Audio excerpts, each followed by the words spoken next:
Pemirsa Sambil TV, kembali kita akan berbincang-bincang soal sila ketiga dalam kehidupan kita sehari-hari, tentunya dalam Pancasila Buddhis.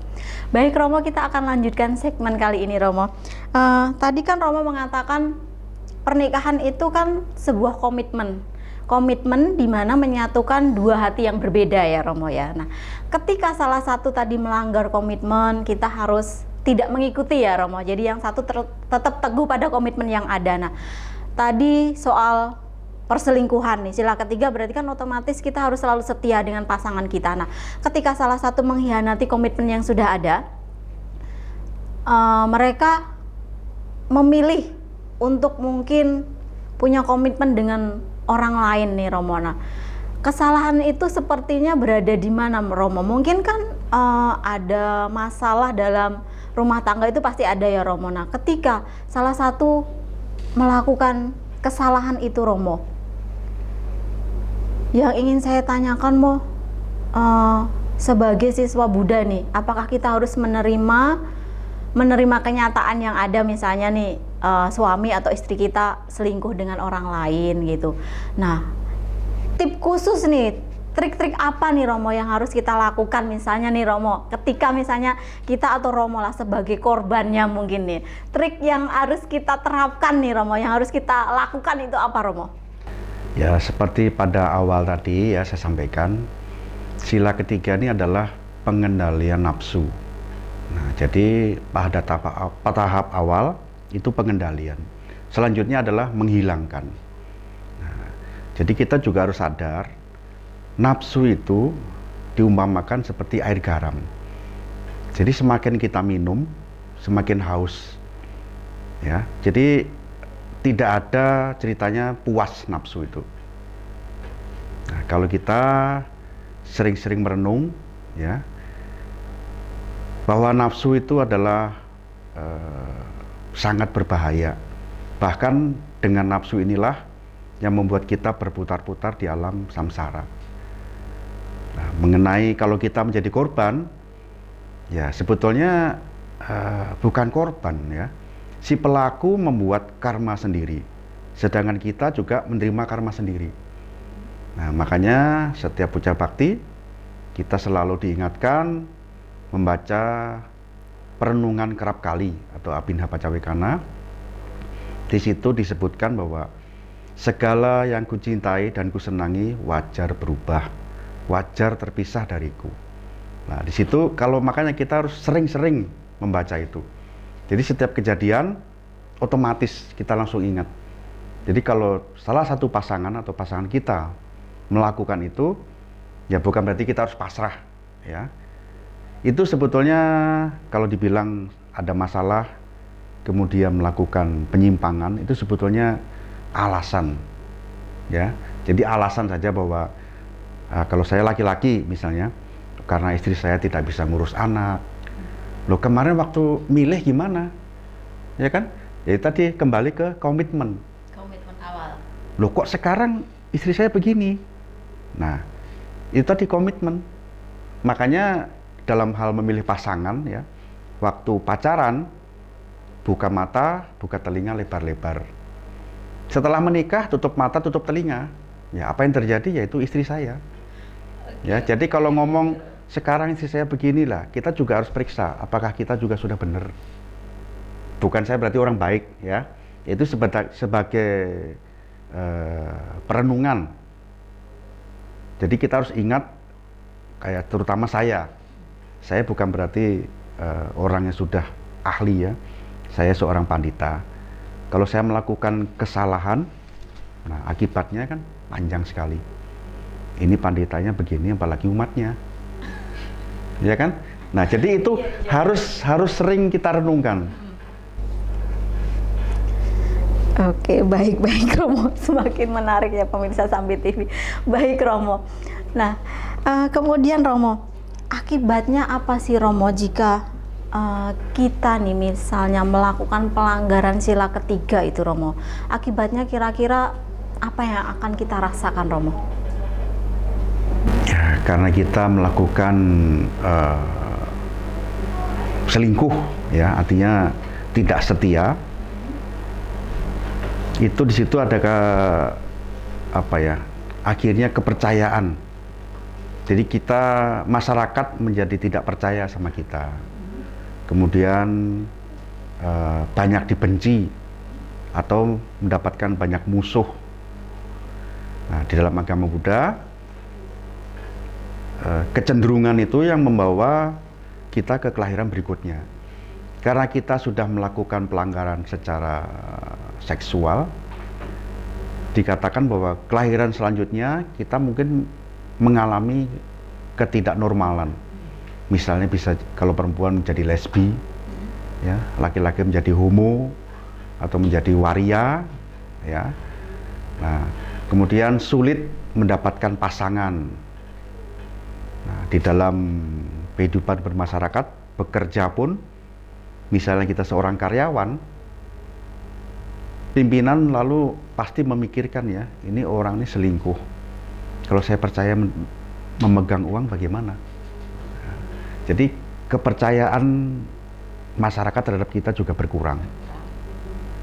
Nah, terus ada perasaan selalu takut ketahuan, ya. Nah, itu yang gampang-gampang aja lah. Jadi saat kita melakukan perselingkuhan, nah itu akibatnya kita sebetulnya sudah merasa kita selalu sembunyi-sembunyi. Tapi karena tadi adanya egonya yang lebih tinggi ya, Mo. Jadi mungkin Nafsu. akhirnya ya nafsunya lebih tinggi. Jadi akhirnya mengalahkan segala-galanya, begitu Romo? Ya, karena tidak berpikir panjang. Yaitu tadi, selama itu belum berbuah, orang akan selalu melakukan. Ya, jadi itulah perlunya latihan. Jadi sekali lagi, sila itu sebagai pagar buat kita, rem, ya, bisa katakan remnya kita. Oke, baik Romo. Kemudian ada nggak Romo, supaya sila ketiga ini memang benar-benar kita pahami, kita mengerti, khususnya sebagai umat awam ya Romo, umat perumah tangga nih. Jadi kayaknya bagi yang perumah tangga, sila ketiga ini kan yang paling dasar ya Romo, yang harus kita pegang gitu, yang harus kita praktekkan ya Romo. Mungkin ada hal-hal yang perlu kita lakukan Romo supaya memang benar-benar kita memahami itu Romo. Kayaknya kan sekarang kayaknya khususnya di Sampit nih ya Romo, yang saya ketahui kan pembinaan mungkin masih sangat minim sekali ya Romo. Kemudian kegiatan keagamaan itu juga karena saking sibuknya mungkin ya Romo, jadi bahkan ke wihara pun juga mungkin jarang. Mungkin sekarang yang dilakukan karena masa pandemi ini mengikuti puja bakti online, mendengarkan ceramah atau dhamma talk secara online gitu ya Romo. Nah itu kira-kira dengan kita datang sendiri ke wihara, kemudian kita mendengarkan ceramah mungkin dari Bante atau dari Romo sendiri, nah itu ada perbedaannya nggak Romo? Nanti pemahamannya seperti apa begitu loh Romo? Kalau pemahaman ini kembali ke individu masing-masing ya. Tujuan dia ke wihara itu apa, ya. Nah, jadi kalau tujuan ke wihara cuman sekedar ingin bertemu teman-teman, ya ke wihara nggak dapat apa-apa. Biarpun mendengarkan ceramah setiap hari, ya, itu kalau dia tidak ada minat, tidak ada kesadaran, ya nggak dapat apa-apa. Seperti mengisi bak yang bolong, ya, diisi apapun dia tetap keluar. Kosong Ya. Oke Romo, baik Romo. Nah mungkin gini Romo, tadi pernikahan di sila ketiga ini kan kita bahas tidak berasusila ya Romo, tidak melakukan perbuatan asusila atau mungkin berzinah gitu ya Romo, dengan berarti itu dengan pasangan orang lain atau mungkin dengan orang lain. Nah tetapi ketika misalnya di dalam rumah tangga itu ada terjadi mungkin konflik begitu Romo, yang mengakibatkan salah satu pasangan itu melakukan pelanggaran sila ketiga nih Romo. Nah itu seperti apa Romo tanggapan di dalam Buddhis sendiri, atau menurut pandangan Romo seperti apa? Karena kan mungkin ada konflik dalam rumah tangga itu sehingga akhirnya dia memutuskan untuk memilih yang lain, memberi harapan ke yang lain begitu Romo. Nah kalau di dalam pandangan Buddhis itu sendiri seperti apa Romo? Karena mungkin istrinya sendiri atau suaminya sendiri mungkin tidak sesuai dengan harapan atau tidak sesuai yang dia inginkan begitu loh Romo. Itu tadi seperti saya katakan ya, ke komitmen ya. Jadi pertama kita harus merenung perbuatan yang saya lakukan ini kalau dikembalikan ke saya itu bagaimana, ya kan?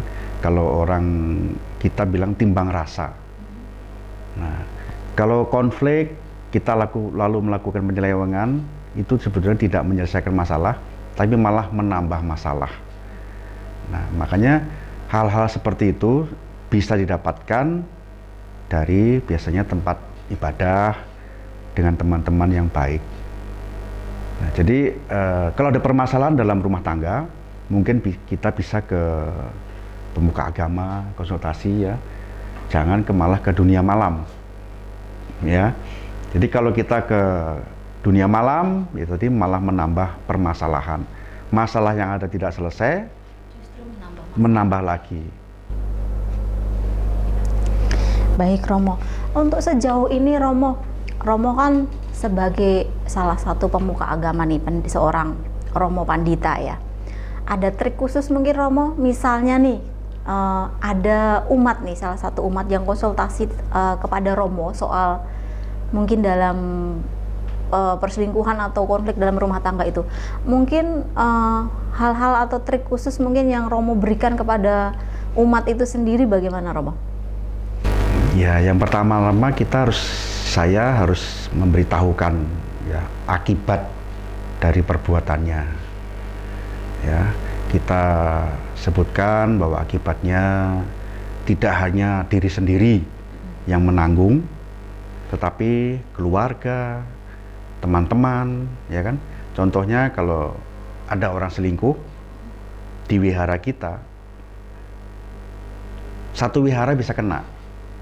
Ibaratnya kan ya paling tidak disebutkan dulu orang wihara sana selingkuh, ya kan? Nah, jadi untuk menasehati kita sebetulnya cuma sebatas memberi nasihat kembali ke si pelaku, ya. Ya kita berusaha menyadarkan dan itu bukan untuk menuntut pasangan membahagiakan kita. Ya. Makanya orang lebih senang berpacaran. Orang selingkuh itu kan seperti orang pacaran, ya, berusaha saling membahagiakan, menyenangkan pasangan. Nah, sekarang setelah menikah kebalik, saya ingin kamu membahagiakan saya.